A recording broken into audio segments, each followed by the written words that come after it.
Business ஆரம்பிக்கிறோன்னு என் friend சொன்னான். அப்போ என்கிட்ட வந்து ஒரு ப்ரப்போசல் கொடுத்து, இந்த மாதிரி எனக்கு இன்வெஸ்ட்மெண்ட்டுக்கு ஆள் வேணும்டி அப்படின்னு சொல்லி கேட்டா.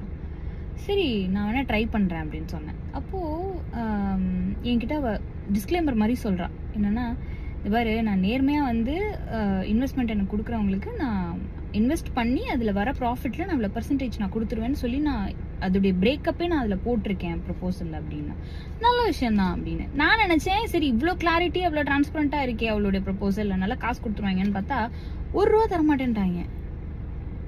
இதுவே வந்து பந்தாவா வண்டி வச்சுக்கிட்டு 4-5 கம்பெனி வச்சுக்கிட்டு, நாங்கள் யாரும் தெரியல, நான் ஆல்ரெடி இத்தனை பண்ணியிருக்கேன்ப்பா அப்படின்லாம் சொல்கிறவங்களுக்கு லட்சக்கணக்கில் பணம் தராங்க, ஏமாந்து போகிறாங்க.